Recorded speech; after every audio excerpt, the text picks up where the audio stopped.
हम इस देश के अंदर तीसरे नंबर की ताकत रखने वाली पार्टी इधर डॉक्टर रितु का समर्थन देने के लिए इधर आए हैं।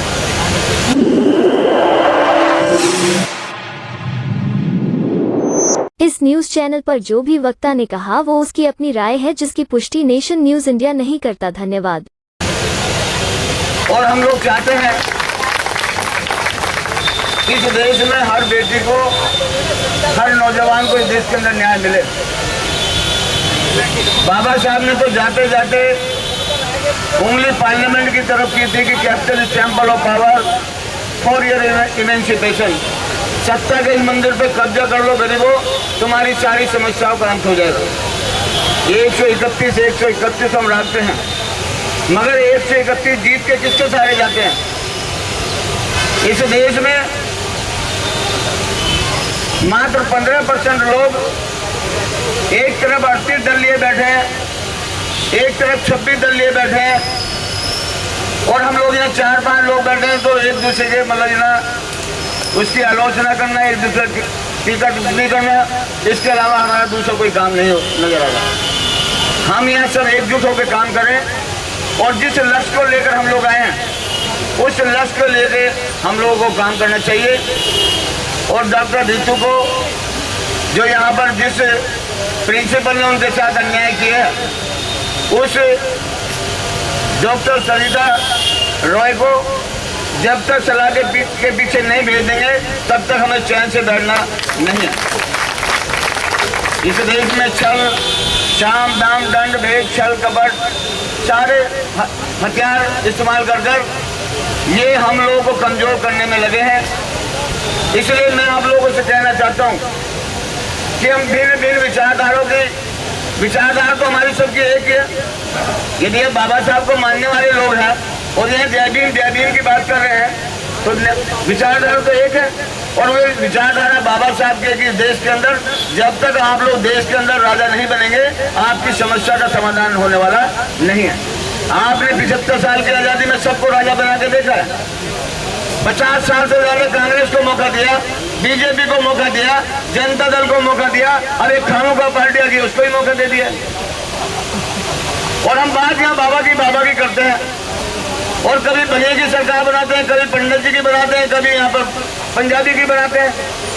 और जब तक तुम लोग अपने यहाँ पर वहाँ पार्लियामेंट में या विधानसभा के अंदर या मेयर की कुर्सी पर जाकर नहीं बैठोगे तुम्हारे साथ इस तरह का अन्याय होता रहेगा। इसलिए जल्दी से जल्दी अपने पैरों पे खड़े होकर, किसी के सहारे नहीं, अपने पैरों पर, अपने बलबूते पर यहाँ अपनी सरकार बनाने की बात करो।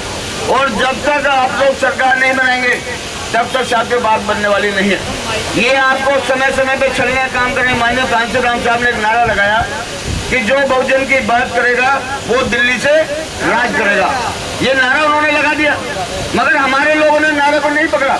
आरएसएस के लोगों ने नारे को पकड़ लिया और उन्होंने सर्वे किया, इस पर रिसर्च बढ़ा दी कि यदि कांशीराम इस तरह देश के अंदर आगे बढ़ते रहे, 6,743 जात में 600 जातियों को जोड़ दिया है, यदि वो इस तरह अपने कदम आगे बढ़ाते तो इस देश के अंदर इनका राज आ जाएगा। तो आरएसएस के लोगों ने एक मोदी नाम के आदमी को तैयार किया और केशव भाई पटेल को हटाया वहां से, जो गुजरात का स्थापित नेता था, और उसकी जगह किसको भेजा? इन मोदी नाम के एक आदमी को भेजा। और साथियों वहां जाके 5 साल उसकी सरकार बनी, 5 साल का सरकार चलाई, कोई कान नहीं हिलाया। अगले बार 5 साल का फिर बने तो साथियों उसने अपनी जाति को जो मोड़ घींची जाति का है, जो मोड़ घींची जाति को जो ऊपर कास्ट में आता है, उन्हें धीरे से अपनी जाति को ओबीसी में कन्वर्ट करा दिया। और साथियों ओबीसी का जैसे ही उन्होंने अपनी जाति को कन्वर्ट किया, पूरे देश के अंदर उसने जाके कहा कि मैं नीची जाति का हूँ, मैं चाय वाला हूँ, मैं ये हूँ और ये हूँ। यानी वो लोग छल कपट करके इस देश के अंदर सत्ता में आसीन है। मगर हम लोग ताकत के बाद भी एक दूसरे में निकटा चुनी निकालते हैं और ताकत आपके पास 100 में से 85 लोग आप हैं। और हम जहां पर ही बात करेंगे कि भाई राजनीति की बात नहीं करनी है, यानी हमें कहाँ कौन सी पिच पे फिर खेलना चाहिए? जहां हम 100 में से 85 उस पिच पर हमें कोई खेलने नहीं देता। हमें क्या खेलने के लिए बोल रहे हैं कि धर्म की बात करो, हमारे लोगों को पाड़ा पड़ा तो धर्म की बात करो। जब दिल्ली देश की राजधानी में यहाँ आपने ताकत बनाई तो साथी एक बुड्ढे को लाके यहाँ बैठा दिया। उसका नाम बताऊं, आजकल कहाँ है वो बुड्ढा जो लोकपाल बिल की बात करता था, जो भ्रष्टाचार की बात करता था, आजकल कहाँ है बुड्ढा? वो 4 बरस की कोर्ट में पड़ा है। तो यहाँ उस ताकत जैसी ताकत बनी तो साथियों आंदोलन करा दिया।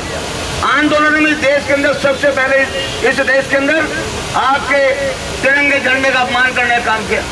आपको यहाँ की सरकारों ने आपके गली गली में लगा दिया, जहाँ देखे वहीं झंडा खड़ा है। कौन सी बात तुम्हारे में देशभक्ति पैदा होगी? एक झंडे की लगाने की कीमत पता है तुम्हें? एक झंडे की लगाने की कीमत 35 लाख रुपए आई है और हर साल इसके झंडे बदले जाएंगे। अभी आंधिया इससे मुड़ के फिर दोबारा लगाए। तो ये लोग, हम बात बाबा की करें, अरे दुश्मनों के घर में बैठ के तुम बाबा की बात कैसे कर सकते? बिल्कुल नहीं कर सकते। जब तक आप लोग एक जगह इकट्ठे होकर बैठेंगे नहीं, आप लोग एक लड़ाई जो बाबा साहब की लड़ाई है, इस देश के अंदर गरीब का बेटा राजा बनना चाहिए, किसी के सहारे से नहीं, तो साथ तब तक आपका भला हो नहीं सकता। तो इसलिए हम लोग अपनी पार्टी के जितने भी हमारे साथी आए वो लोग रितु सिंह को यहाँ पर ताकत देने के लिए आए और समय समय पर हम अपनी ताकत देते हुए आपको नजर आएंगे। और जो भी हम लोग यहाँ ड्यूटी भी लगा देंगे। अभी हमारे साथी बोल रहे भी आपका क्या प्लान है? हम डेली कोई ना कोई बहुजन समाज पार्टी के साथी यहाँ पर किसी न किसी विधानसभा से आएंगे। आज 70 विधानसभा से हमारे पदाधिकारी यहाँ पर आए। 70 विधानसभा में आह्वान करेंगे कि एक दिन जाके वहाँ पे बैठे, ये साथी को लोग आएंगे और आपके यहाँ पर धरने को और मजबूती देने का काम करेंगे। हाँ, जिसको जो भी समय मिले, दिन में आ सकते दिन में आएंगे, रात में यदि जरूरत पड़े तो रात में आएंगे, कहीं कोई दिक्कत नहीं है। तो इसलिए मैं अपने इन्हीं शब्दों के साथ ये उम्मीद लेके जा रहा हूँ कि हम सब लोग भाई हैं, हम सबको मिलकर काम करना चाहिए।